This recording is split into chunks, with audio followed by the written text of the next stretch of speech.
Olá, está no ar mais um BDF Entrevista. Hoje, numa edição especial, numa edição, para mim, uma edição muito gratificante.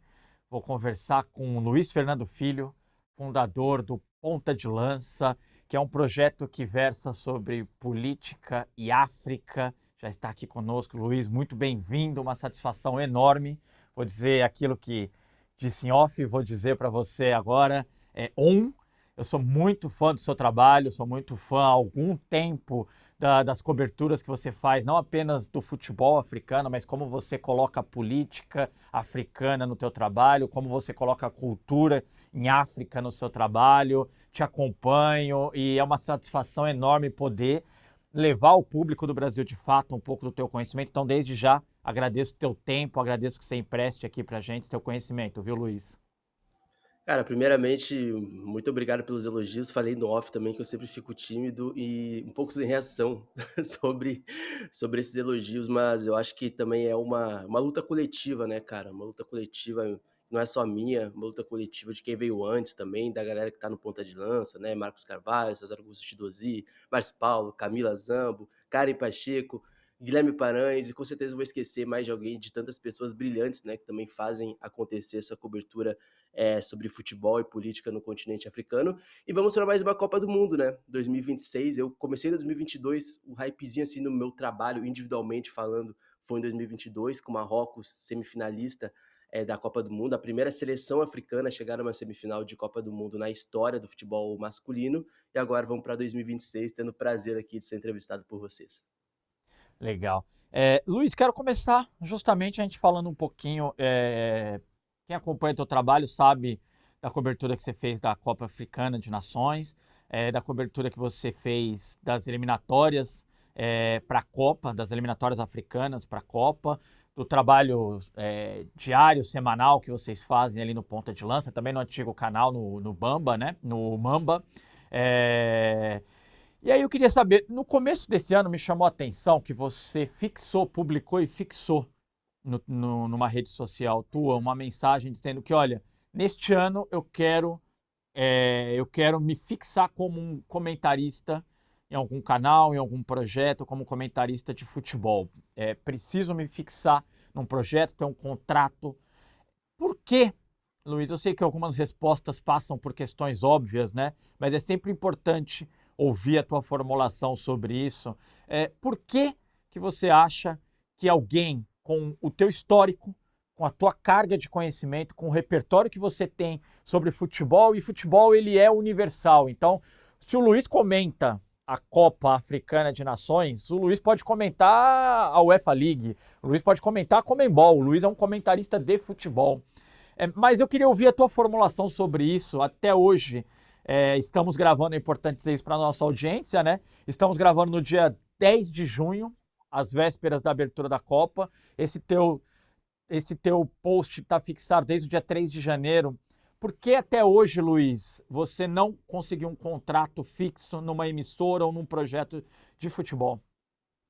Cara, essa é uma ótima pergunta. Olha, uma ótima pergunta. E não vou mentir também que essa é uma reflexão que eu tenho feito há um bom tempo com amigos. Tenho feito uma reflexão sobre o mercado. E a resposta é: não sei, definitivamente. Ou talvez eu saiba e talvez o mercado talvez não entenda, talvez totalmente, o nível de representação que tem o meu trabalho e de pessoas parecidas comigo, né, porque eu acredito que de fato eu tive boas e ótimas experiências, né, comentando as eliminatórias africanas desde o começo, lá em 2023, que foi quando eu comecei como comentarista mesmo, né, e comentei a Copa Africana de Nações, a final, né, a polêmica final da Copa Africana de Nações, entre Senegal e Marrocos, mas eu ainda questiono muito, eu sou uma pessoa que questiona muito o mercado, né.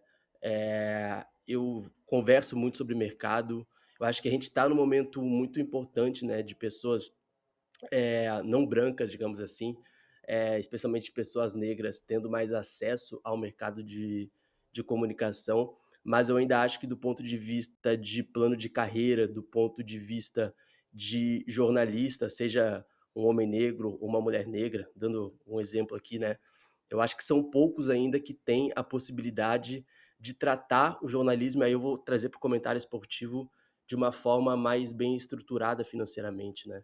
Porque ao mesmo tempo que o mercado ele se abre, do ponto de vista, de novos canais, novos streams e tal, não significa necessariamente que a maioria do pessoal está vivendo apenas disso, né, até pela questão mesmo de freelas, como o mercado funciona e tal. Então, ao mesmo tempo que eu fico muito feliz que muitas pessoas parecidas comigo estão tendo mais oportunidade, sendo comentarista, sendo narrador ou narradora, ao mesmo tempo eu não vejo todo mundo ou poucas dessas pessoas de fato sendo contratadas por empresas, do ponto de vista de ter um plano de carreira, ter um bom salário, ter boas condições de trabalho, né.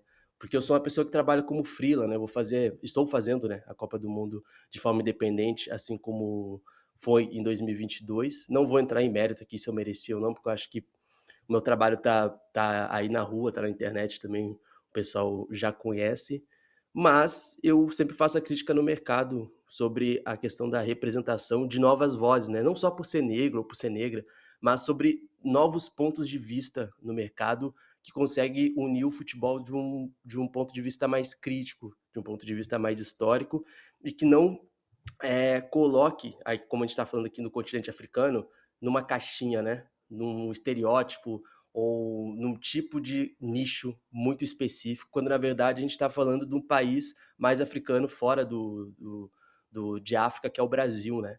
Eu acho que esse é um ponto de vista que deveria ser levado também para a Copa do Mundo, mas para os meios de comunicação no geral também.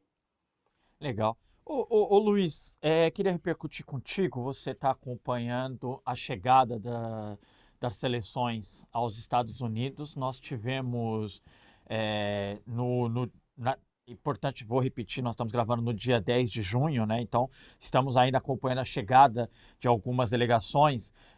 E nós vimos a chegada do árbitro somali, que foi vetada a sua entrada nos Estados Unidos. A seleção de Senegal passou por uma revista constrangedora. Um jogador do Iraque passou 7 horas sendo interrogado pelas forças de segurança dos Estados Unidos. Como você tem visto, Luiz, não seria de praxe, não seria é, elegante da parte dos organizadores e dos países sedes, em especial dos Estados Unidos, que as entradas das delegações, dos árbitros, fosse franqueada e pré-acordada? Como você tem visto a recepção às delegações, em especial árabes e africanas, né, que são as que estão, neste momento, sofrendo com os serviços de imigração nos Estados Unidos? Cara, eu acho que a gente está falando de uma Copa do Mundo, especialmente de uma pré-Copa do Mundo, né, e vai ser durante a Copa do Mundo pra galera que já tá assistindo também, né, as polêmicas envolvendo a questão de países, seleções africanas, algumas exceções. Eu acho que o caso do Omar é um caso bem específico que não tem como você não aliar futebol com política, porque a gente tá falando de um cara que ficou 11 a 15 horas sendo interrogado, né, pelo governo dos Estados Unidos, simplesmente porque ele é da Somália. Somália, se você der uma olhada, tem tensões com os Estados Unidos por causa do grupo Al-Shabaab, né, que é um grupo terrorista que domina a Somália, infelizmente, e que dá muita dor de cabeça para o governo da Somália, né, para os governos da Somália, em Mogadishu, que é a capital. E ele foi basicamente interrogado com basicamente com uma incriminação dos órgãos interrogatórios, dizendo que ele tinha ligação com membros terroristas do grupo Al-Shabaab, o que não foi comprovado em nenhum momento. Então, a gente está falando de uma acusação muito grave de um árbitro do futebol que basicamente está dentro daquele estereótipo que países do Ocidente colocam sobre vários países africanos, especialmente quem eles detectam como inimigo, né? O próprio Donald Trump falou que há um tempo atrás que a Somália é um país de quarto mundo. E aí o Omar, que na minha visão, tá, tecnicamente falando, é o melhor árbitro da África nesse momento, é impedido de entrar nos Estados Unidos para apitar para apitar a Copa do Mundo, mesmo tendo o visto diplomático, mesmo tendo, em tese, todos os meandros ali diplomáticos para entrar no país sem nenhum problema. Então, veja, quem está falando sobre futebol e política não sou eu, é o governo dos Estados Unidos. Então, assim, não tem como a gente não aliar a questão do futebol com a política nesse caso e em outros casos, quando a gente está falando de tratamento dos Estados Unidos, como a gente está falando aqui, mas normalmente, historicamente, do Ocidente, com países africanos ou com países fora do dito Ocidente, né? Então, o caso do Omar é um caso bem sintomático, né, dessa relação e desse estereótipo de algumas regiões do continente africano, do continente asiático, do Oriente Médio, que são ditos inimigos diplomáticos dos Estados Unidos e que de uma forma ou outra, essas pessoas que não têm nada a ver com a questão política desses países, dessas relações, estão sofrendo retaliações. E numa Copa do Mundo, que a gente teoricamente fala que deveria ser uma Copa do Mundo, um torneio de harmonia entre todos os países, a gente está vendo que, de fato, de harmonia não tem nada nessa Copa do Mundo, pelo menos a de 2026. Luiz, você costuma falar nos teus vídeos, no podcast, repetiu agora, do quanto política e futebol têm uma relação intrínseca, né? É muito difícil falar de um e não falar do outro em África. O que que você acha? Eu queria que você agora desse um panorama para quem nos escuta na rádio, para quem nos assiste. O que que você acha que a audiência de futebol pode esperar das seleções africanas nessa Copa do Mundo? É possível, por exemplo, que tenhamos manifestações políticas de jogadores africanos na Copa do Mundo? Bem possível, bem possível. Eu acho que o mais provável é da República Democrática do Congo, né? A gente está falando de um país que está vivendo um conflito civil no leste do país, né? Uma briga por recursos minerais, né? Que envolve até Ruanda. Tem uma questão do M23, que é um grupo rebelde, que Ruanda nega o tempo todo, que não tem nada a ver com a questão de Ruanda, e que vai para a gente falar dessa questão do leste do Congo, a gente tem que ir lá no genocídio de Ruanda, tem toda uma questão identitária também do M23, grupo rebelde ali e paramilitar também no leste do Congo, que está ali nessa região aonde é muito rica em recursos minerais, né, como cobalto, e cobalto é, por exemplo, que faz a gente ter os eletrônicos aqui que a gente está falando, um celular, um telefone. Então a gente está falando da República Democrática do Congo tendo um dos solos mais ricos do mundo e historicamente sendo explorado, né, pelo Ocidente. E quando eu falo Ocidente é muito interessante, porque a gente está falando de muitas vezes guerras e conflitos civis que acontecem no continente africano, mas que tem o apoio do Ocidente. A gente está vendo um conflito no Sudão, que até agora está acontecendo, e com um apoio maciço de países fora de África, apoiando ou o grupo militar, o exército militar do Sudão, ou o grupo paramilitar que está do outro lado também. E no Congo não é diferente, né? Se lá tem muito recurso mineral, o mundo está olhando para aquilo, certamente o Ocidente também, a mão invisível do Ocidente está sempre presente no continente africano.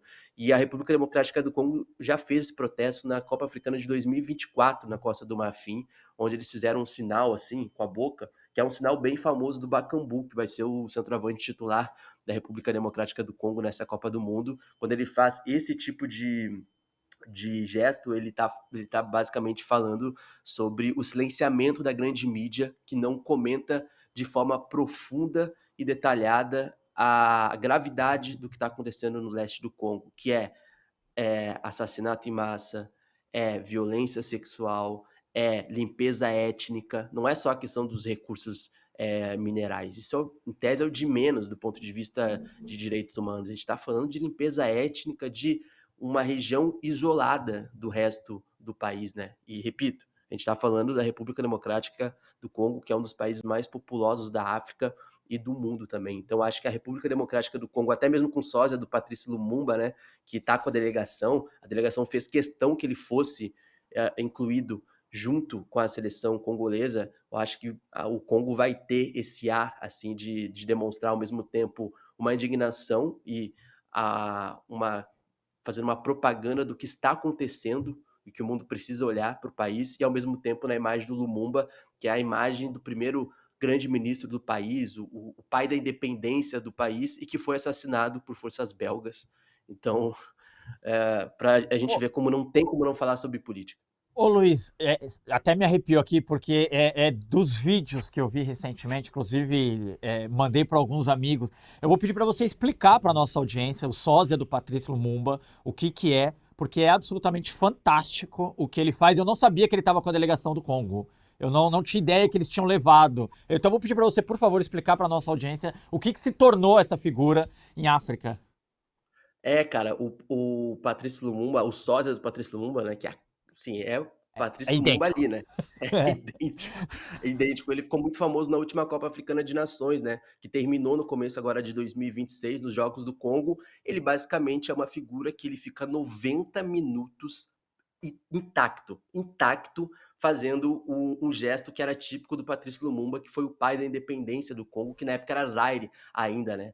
E, cara, durante os jogos, repito, ele fica 90 minutos intacto. Ele não tem, tipo, um gesto além da. Ele parece uma estátua de cera, assim, mas não, é um Eu ser tenho humano. muita curiosidade para saber se em algum. Porque eu vejo flashes. Eu tenho muita curiosidade para saber se em algum momento ele bebe água, ele desce daquele Não, não palanquinho. deve. É Cara, 90 minutos assim, cara. E eu descobri uma outra coisa, cara, que depois quando ele voltou pro Congo, tem uma espécie de associação de sósias do Lumumba. Eu achei absurdamente genial. E não é só por ser só. Aí é que tá. Não é só os caras que são sósias do Lumumba. Eles têm uma associação de preservação e de memória das ideias do Patrício Lumumba. Tipo, é uma associação política. Não é só, tipo, só, como a gente tem aqui no Brasil, sósias do Gabigol, sósias não sei de quê. Não, não, não. É uma associação de preservação de memória de Patrício Lumumba no Congo. E tem vários sósias do Lumumba lá. Eu acho genial. cara, história maravilhosa. Agora, nós estamos acostumados a ver, Luiz, a grande mídia cobrir, principalmente a mídia que cobre mais esportes, né? Cobrir grandes craques africanos, mas inúmeros. Só que muitas vezes nós perdemos nessa cobertura, fala-se muito do CPF, né, da persona, do indivíduo, mas não fala da origem, não fala do país em que ele nasceu. O que, que o brasileiro acaba perdendo quando nós não observamos a origem desses jogadores, os campeonatos que eles disputam? É isso, Mohamed Salah. O Salah era do Al-Ahly? Não, o Salah jogou num clube bem menor assim do Egito. Ele saiu de lá, nem chegou a jogar nos grandes do Egito. E o que que o brasileiro perde quando não acompanha as ligas africanas, quando não acompanha o campeonato continental? E ele fica apenas porque o brasileiro é muito fã, e principalmente essa geração Champions League, né? Que Uhum. tanto mal fez para alguns aspectos culturais aqui do Brasil, mas que nos apresenta, é possível nos apresentar, porque o futebol europeu acabou se tornando ali um lugar de encontro de muitas culturas, né? Então, somos apresentados diariamente a jogadores de países que não conhecemos.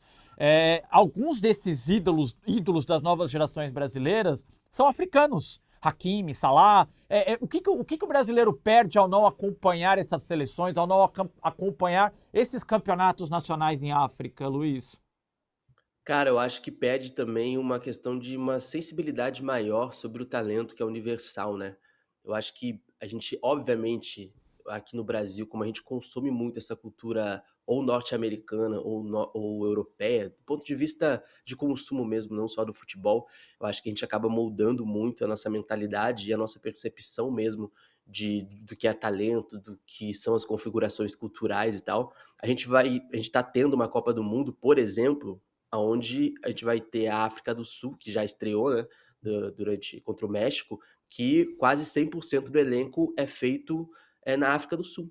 Tipo, a maioria dos jogadores ou são do Mamelodi Sundowns, que é o atual campeão africano, que jogou contra o Fluminense no Super Mundial de Clubes e está confirmado no Mundial de Clubes, no final do ano já, e do Orlando Pirates, que acabou de ser campeão sul-africano também. É basicamente a base da África do Sul que está na Copa do Mundo em 2026. Ao contrário de outras seleções, né, que é comum também, né, grande parte estão jogando já na Europa, a África do Sul é uma seleção extremamente doméstica. E se você acompanha pelo menos um jogo do Mamelodi Sundowns, do Orlando Pirates, nas ligas sul-africanas ou na CAF Champions League, você percebe que tem muito talento. E não há dúvidas de que qualquer pessoa que estuda, seja dentro do futebol, analisando, comentando, você não é novidade entender que o futuro do futebol está na África. Isso aí já é um fato consumado. É só esperar acontecer quando. Não é nem sobre quando uma seleção africana vai ser campeã do mundo, que estamos cada vez mais perto. Mas o talento bruto está no continente africano, nos países africanos. Eu acho que quando. E aí parte muito também, eu acho que da sensibilidade dos veículos de comunicação no Brasil, né? De trazer mais torneios assim, digamos assim. Eu lembro que eu comentei, foi uma temporada apenas, infelizmente, mas eu comentei uma Liga dos Campeões da CAF, né? A Champions League africana, a Libertadores, digamos assim, do continente africano na Band, no Band Esportes. Até passou no YouTube, comentei uma final há 2 temporadas atrás sobre Al Ahly Mazembe, né? O Mazembe que aqui no Brasil todo mundo ficou chocado porque venceu o Internacional em 2010, mas o Mazembe é um dos maiores campeões africanos e um dos maiores clubes da história do futebol africano. Não era qualquer clube. Beleza, 2010 o pessoal não tinha tanta informação, a internet, o acesso também às informações estavam num outro nível, mas o que eu ouvi de desrespeito sobre o Mazembe, sobre ser um clube amador, que na verdade é uma das maiores potências do continente africano e da República Democrática do Congo, é um dos países mais ricos também do continente africano, porque fica numa região ali muito rica em recursos minerais, é absurdo, né? Então eu acho que quando a gente fala do que o pessoal pede ter uma sensibilidade maior para o que é o talento mundial e que existem sim talentos no continente africano, e eu acho que perde um pouco da aproximação com o continente africano, né? Eu comentei que o Brasil tem uma relação histórica com o continente africano e atual também. Então, eu acho que mais do que as relações históricas que a gente tem com o continente africano, eu acho que falta ao brasileiro, e não estou culpando o brasileiro, mas aí eu acho que é um movimento coletivo de entender melhor o que é a África contemporânea. Eu acho que ainda nós estamos muito apegado a um continente africano do ponto de vista histórico, que é sempre importante nós estarmos apegados a ele para entender o passado, para poder construir algo ali na frente, no futuro. Mas mais do que nunca é importante a gente se atentar às questões da África contemporânea, que muitas vezes não vai agradar todo mundo. Quem talvez romantize um pouco mais o continente africano, mas é importante a gente entender a África contemporânea, seja no futebol e na geopolítica, porque, repito, não tem, cara. Olha, às vezes eu até queria falar menos, mas não tem como futebol na África ficar separado da política, porque lá se uma seleção vai bem, muito possivelmente essa seleção indo bem na Copa do Mundo vai fazer com que um governo lá se mantenha por mais 10 anos, 4 anos, 5 anos. O futebol realmente muda a vida das pessoas no continente africano e muda até os rumos da política, de governos e de regimes também. Ô, Luiz, isso é muito comum, né, cara? Porque a ditadura militar usou a seleção brasileira em 1970, a ditadura militar argentina usou a seleção argentina em 1978, a FIFA usa politicamente as confederações e as seleções o tempo inteiro. A FIFA faz política com as sedes. Bom, nós teremos em 2030, Marrocos, inclusive, será a primeira sede africana da Copa do Mundo, né? Em 2030, teremos 6 sedes. A FIFA expandir para 48 seleções na Copa do Mundo embora eu acho que tecnicamente, esportivamente, vai nos divertir muito mais a Copa do Mundo. Vai ser muito gostoso ver algumas seleções como Curaçao, que nunca jogaram a Copa, aparecerem. Mas é política, é política. A FIFA expandindo seus tentáculos pelo mundo, colocando as suas mãos em outras federações onde ela não alcançava. Eu queria falar contigo, você abriu algumas possibilidades de conversa para gente aqui, Luiz, e esse uso das seleções como ferramenta política para a manutenção do poder, o quanto ele ainda é comum em África? Cara, muito ainda. Até porque, assim, a gente tá no contexto de novas formas, novos governos, né? Especialmente os governos militares no Sahel, né? Mali, Burkina Faso. Há um descontentamento dessa juventude africana com a velha política, que ainda é muito comum. Ou seja, aquelas grandes famílias que ficam 30, 40 anos no regime em países africanos. Camarões até hoje. Aquele Camarões de Roger Millar que o Paul Biá O presidente de Camarões na época meio que falou assim, pô, o cara tirou o Roger Milá da aposentadoria pro cara ir jogar uma Copa do Mundo em 90, o Roger Milá vai lá, faz a dancinha, leva Camarões para as quartas de final e é uma campanha histórica que influencia muito aqui a nossa imagem, eu acho, né? Quem pôde assistir, para quem ainda viu depois, a nossa primeira grande imagem de impacto de uma seleção africana numa Copa do Mundo e como ela ressoou aqui no Brasil a dancinha do Roger Milá. Bem, o mesmo presidente daquela época é o que está ainda presidente de Camarões, entendeu? E a ideia é que se estiver vivo até lá vai ficar até quase 100 anos presidindo a seleção, o país de Camarões. Então esse é um dos exemplos de famílias de regimes que estão há muito tempo no continente africano e que, no caso de Camarões, que não vai à Copa do Mundo, infelizmente, é uma seleção que historicamente tem interferência do governo até para decidir técnico, né? E tem tido até nos últimos anos também.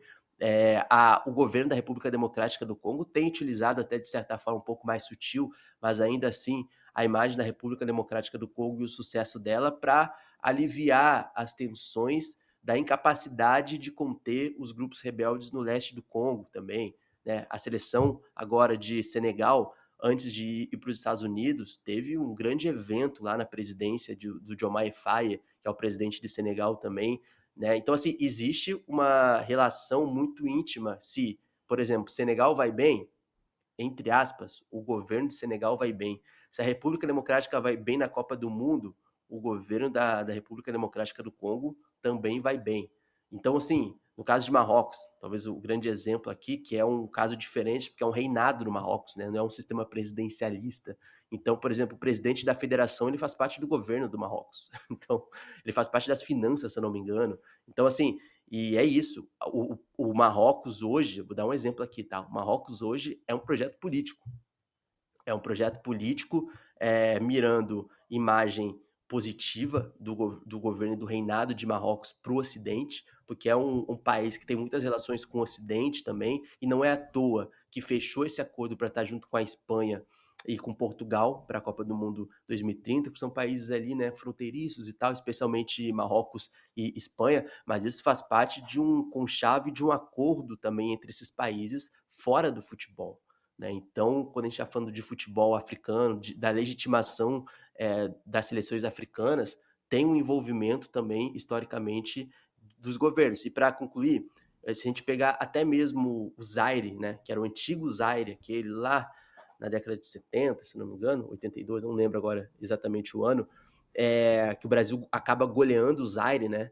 Aquele Zaire era um Zaire recém-campeão africano, que agora, né, é a República Democrática do Congo, né, a atual República Democrática do Congo, e tinha o Mobutu Seseko, que era um ditador, né, do Congo, que depois daquela goleada, ele simplesmente, quando os jogadores chegaram no país, ele basicamente humilhou todo mundo lá, assim, do tipo assim, vocês foram mal e envergonharam meu governo. Então é esse o nível de situação que envolve o futebol africano historicamente e até hoje nessa questão histórica. Dificilmente você vai ver uma seleção comemorando uma vaga para uma Copa do Mundo ou fazendo uma grande campanha para uma Copa Africana de Nações e você não vê a imagem, por exemplo, de algum presidente lá no meio dos jogadores antes ou depois ou durante também. Então é muito intrínseco algumas seleções africanas, dependendo da região, fazendo parte desse projeto político de uma imagem mais positiva ou não desses países para o mundo do futebol, mas para o mundo geopolítico também. Legal, Luiz. Eu fico. Cara, tem algum. Você falou da final do Continental de Clubes. Foi um clube do Marrocos, né? Que Uhum. fez a final com O uma Mamelodi, Aspar, não? Asfar, é, isso, Asfar. E eu me recordo. Bom, primeiro, a minha primeira memória de Copa do Mundo, vou entregar um pouco a idade aqui, mas eu era bem molequinho. É justamente a dança do Roger Milá, no gol contra a perfeito. Argentina em 1990. É maravilhoso, eu me lembro, minha casa acho que era jogo de abertura da Copa, salvo engano, É, e a gente torcendo contra a Argentina ali, aquela coisa bem brasileira, né? Família brasileira junto. E o Roger Milá faz aquele gol e dança. Eu tenho uma memória, minha primeira memória de clube africano é o Raja Casablanca jogando o Mundial. O Raja Casablanca, gente, quem não tem uma torcida absoluta. Se você acha que as torcidas brasileiras fazem um espetáculo nos estádios, vejam o que faz a torcida do Raja Casablanca. É absolutamente fantástico a torcida do Raja Casablanca. E ela é a minha primeira memória de clubes. Não sou corintiano. Estava mais uma vez torcendo Eu ia contra. perguntar, achei que Não, você fosse estava mais corintiano. uma vez torcendo contra. Então, eu estava mais uma vez apoiando uma equipe africana Descendente contra um africano. rival. E o Raja Casablanca perde pro Corinthians com um gol roubado do Fábio Luciano, diga-se de passagem, viu, Luiz? É Não verdade. foi gol, a bola bate fora da linha, não bate dentro do gol, bate fora. O Corinthians classifica por causa daquele gol. Senão seria o Raja Casablanca nas quartas de final do Mundial de Clubes em 2000. Mas, pensando, você lembrou aqui do Mazembe, tem o Al-Ahly, que é uma potência, né, em África. Tem uma Mamelodi que você falou que talvez principal clube da África do Sul. Se eu não estiver equivocado, você me corrija. Mas, para além dessas forças nos seus países, sempre houve uma dificuldade das seleções africanas em prevalecerem em Copa do Mundo. Me parece, o que temos visto em amistosos, o que temos visto, o que vimos na última Copa do Mundo, e a expectativa que se cria em relação a Senegal, Marrocos e talvez Congo nessa Copa, me parece que há um fortalecimento das seleções africanas. E aí, por muito tempo, houve uma visão ocidental de que, olha, são grandes jogadores, eles são muito fortes, mas taticamente eles não são inteligentes. E hoje, o que nós vemos, Luiz, são grandes jogadores africanos jogando pelas seleções africanas.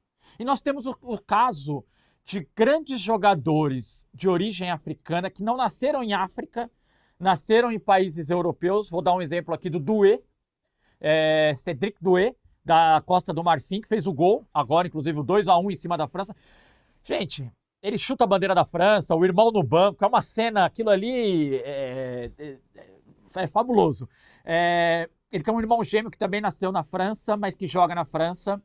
Um irmão gêmeo não, ele tem um irmão que também nasceu na França, mas que joga na França, e ele optou por jogar em Costa do Marfim. Que trabalho tem sido feito em África, Luiz, para que esses jogadores optem pelas seleções africanas, optem por ficar no futebol africano? Cara, eu achei esse um processo muito interessante e muito atual. Não que fosse necessariamente não tivesse acontecido antes, né, mas normalmente a gente tinha um contexto em que jogadores escolhiam representar as seleções africanas depois dos 30 anos, ou quase com 30 anos, depois de não ter a oportunidade de jogar numa seleção europeia de ponta, digamos assim.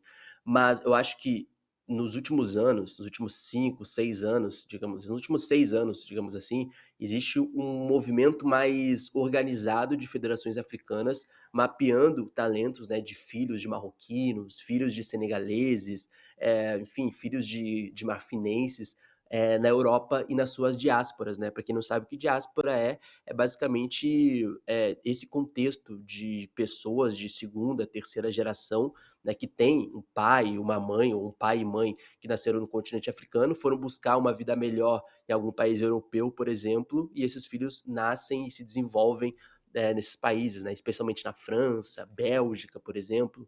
E eu acho que existe um despertar de consciência dessa nova geração da juventude africana sobre a questão de pertencimento e sobre a questão de também honrar, escolher uma seleção africana também em homenagem a um pai ou uma mãe também, né? Porque a gente está falando de pessoas, por exemplo, que nasceram na França e que são franceses. E dentro de casa tem a cultura desses países africanos ali, ou na religião, na culinária, nos costumes. Então ele não deixa de ser necessariamente de ter a identidade dele ali preservada, a identidade africana dele preservada, porque ele nasce na França, mas a família, o entorno dele ali são, né, de famílias africanas e de costumes. E eu acho que quando a gente vê o Guela Doué, né, que é o irmão mais velho que fez gol contra a França, ele escolhe representar a Costa do Marfim por causa do pai dele, que é marfinense. Então, ele escolhe representar a Costa do Marfim, mas vale ressaltar que a Federação da Costa do Marfim ofereceu a ele um projeto, um plano para ele na seleção, e aí ele aceitou. Ou seja, tem um trabalho muito interessante, muito organizado das federações africanas para convencer esses jogadores a representar as seleções africanas, porque não basta apenas uma federação africana chegar e falar: "Não, vem aqui e joga por nós, porque você tem origens na Costa do Marfim. Vem aqui jogar por amor". A gente tem que desromantizar um pouco essa ideia e entender que qualquer jogador profissional quer ter condições de trabalho e um plano de carreira. Tá, beleza, eu vou jogar, vai ser muito maneiro jogar pela seleção de Senegal, mas qual vai ser a minha participação e o meu contexto nesse projeto? O que que eu posso ambicionar?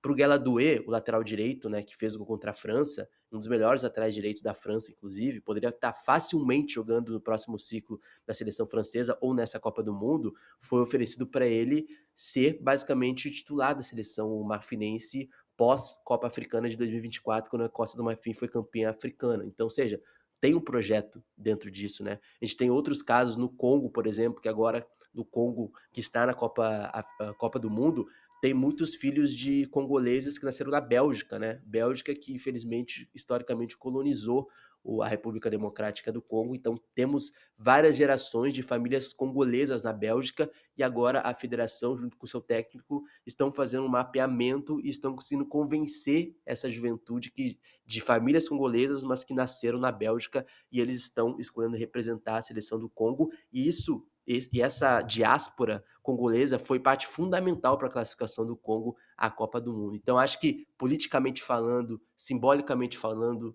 na questão de ancestralidade também, eu sinto que essa geração despertou para o novo mundo, e isso é uma consciência política, cara. Eu falava isso em 2022, 2019, escolher uma seleção africana ao invés de uma seleção europeia é sempre uma decisão política por vários motivos. E aí mas aí pode ser inocência minha, ingenuidade minha, sabe, Luiz? Fico muito triste quando eu vejo, por exemplo, o Olise, filho de pai nigeriano, mãe argelina, nascido na Inglaterra, ele não fala francês e decide defender a seleção da França. Eu sempre fico um pouco triste quando eu vejo essas histórias, fico imaginando ele na seleção da Nigéria, o estrago que Pô, faria, sabe? também tem outro É, detalhe, irmão. Vale falar só que, quando eu falo de bons trabalhos de federação, infelizmente, não é à toa que a Nigéria, pela segunda vez, não consegue ir para uma Copa do Mundo. O trabalho da federação da Nigéria é péssimo. A Nigéria tem uma das maiores diásporas na Inglaterra, no Reino Unido, que poderia simplesmente ir atrás de jogadores como o Olise, não vai porque não tem projeto. E aí tem muito disso também, e por isso que a Nigéria não está na Copa do Mundo, infelizmente, mas espero que volte em 2030, porque Copa do Mundo sem Nigéria a gente perde muito, né? temos memórias afetivas de Canu, Exato. bailando na Copa do Mundo, DJ Okocha. Então, poxa, cadê a Nigéria? Os uniformes mais lindos da Copa são sempre os da Exato. Nigéria. Ô Luiz, eu tô indo pro final, tenho 5 minutos. Eu queria ficar 2 horas falando com você aqui. Então, eu vou te fazer 2 perguntas, vou pedir para você me ajudar. Tá? A primeira, eu tenho um certo fascínio pela figura do. Eu acho que ele talvez seja um pouco a simbiose de tudo que a gente tem conversado aqui. Eu tenho um certo fascínio, uma curiosidade e não um conhecimento sobre a figura do George Weah, o primeiro bola de ouro de África, em 1995, o melhor jogador do mundo naquela temporada. É uma temporada que nós temos Rulli Gullit, nós temos Romário, Van Basten ainda em atividade, Stoichkov, Raj. Então, uma grande temporada do futebol, e o melhor jogador do mundo foi eleito George Weah, da Libéria. E ele se torna presidente da Libéria. Então é um jogador de futebol que passa a presidir um país. Queria que você falasse um pouco para a gente sobre essa figura e o que foi a presidência de George Weah. Cara, o George Weah, a figura dele é uma história bem atípica no futebol, né? Porque ele já vai Muito. para a Europa, já acho que depois dos 23 anos. Quem encontra ele é o Arsène Wenger, né? Que sempre foi um cara muito. Na Europa, eu acho que foi o cara assim que mais captou talentos jovens, né? Especialmente na época do Mônaco. E o Arsène Wenger, que foi o antigo técnico do Arsenal na época do Mônaco, ouviu falar dele, né? De um cara que estava jogando muita bola lá no continente africano, chama esse cara para fazer o teste e ele começa a se desenvolver no Mônaco, na França, e depois vai para o Milan, né? E ele é um cara que faz ótimas temporadas, mas o auge dele, digamos assim, é curto, mas muito singular, né? E a gente está falando de uma seleção da Libéria que, na década de 90, vivia uma guerra civil. A seleção da Libéria nem estava em atividade. E mesmo assim, esse cara sucumbiu de um país com condições muito difíceis de alguém prosperar, ainda mais numa guerra civil da década de 90, vai para a Europa por causa do seu talento, chega no Milan e vira a melhor do mundo. E até hoje é o único jogador africano na história a conseguir uma bola de ouro, né? E assim, a história do Weah, para mim, é uma história cinematográfica que até deveria virar um filme, um documentário, porque é uma história muito improvável, assim, de um cara da Libéria, que não tem tradição quase nenhuma no futebol africano, espero que um dia tenha, mas que dificilmente até consegue vaga para a Copa Africana de Nações, já cai nas eliminatórias, e de lá, né, um cara sai para virar o melhor do mundo, assim, é uma história interessante. Aí ele vira presidente da Libéria, né, ficou um mandato, se eu não me engano, aí depois ele acaba perdendo agora as últimas eleições para a Libéria, mas é um cara muito amado assim no continente africano e até mesmo, obviamente, na Libéria, porque por um bom tempo, no século XXI, ele basicamente bancava financeiramente toda a seleção da Libéria para ter condições de jogar eliminatórias para a Copa Africana, para jogar amistosos, porque a Federação da Libéria, sem caixa, sem nenhuma estrutura, o George Weah tirava dinheiro do bolso e bancava hospedagem, bancava material, equipamento para que os seus companheiros pudessem jogar ao lado dele na seleção da Libéria. Acho que isso pouca gente sabe, porque não é à toa que depois ele vira presidente da Libéria, né? A importância e a representatividade que ele teve na luta pelo futebol liberiano também. Ô Luiz, ó, eu tenho que encerrar. Então, eu vou te pedir, vai ser bem jogo rápido. Eu pergunto e você responde, pode ser? Fechou. Final da Copa do Mundo e quem é o campeão? Nossa, cara, eu acho que vai ser Espanha. Espanha e Argentina. Espanha e Argentina na final. É, Eu, eu, Espanha e eu, tô, Argentina. eu tô no time que tá achando que a Argentina vai ser a decepção da Copa, tá? É mesmo, cara. Eu acho que a Eu, eu- Argentina ela tá tirando o pé nos amistosos mesmo. Mas eu também Você tô, acha? Eu tô vi o dividido, eu Islândia, eu acho. vi o Argentina e Islândia, achei que. Bom, qual será a melhor seleção africana na Copa? Senegal. Eu acho que tem chance Senegal. de quartas de final, quarta, semifinal. Para mim vai ser Senegal. Marrocos classifica com o Brasil? Classifica. E se bobear, em Em primeiro. primeiro. Não sei. Tá certo, gente. Mais uma vez, conversei aqui com o Luiz Fernando Filho, fundador do Ponta de Lança. Acompanho o Ponta de Lança, acompanho o Luiz Fernando Filho. É uma satisfação recebê-lo. Obrigado por emprestar seu tempo aqui pra gente. Eu sei que tá corrido com a Copa do Mundo. E é isso. Um abraço, Luiz. Obrigado, viu? É isso, meu amigo. Qualquer coisa que precisar também estamos sempre aqui. Mas eu que agradeço pelo espaço, pela sensibilidade, por terem escolhido meu nome, né? Vamos chamar Luiz Fernando Filho. É isso, cara. Muito obrigado. Eu acho que pra galera que chegou até o fim aqui do nosso podcast, espero que tenha conseguido trazer alguma referência, alguma reflexão interessante, porque eu acho que o nosso trabalho é sobre isso, né? Construir pontes e trazer referências aqui para o Brasil também. Legal.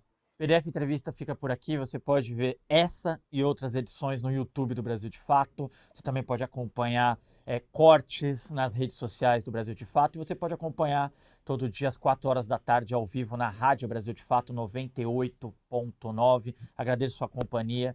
Em breve estamos de volta.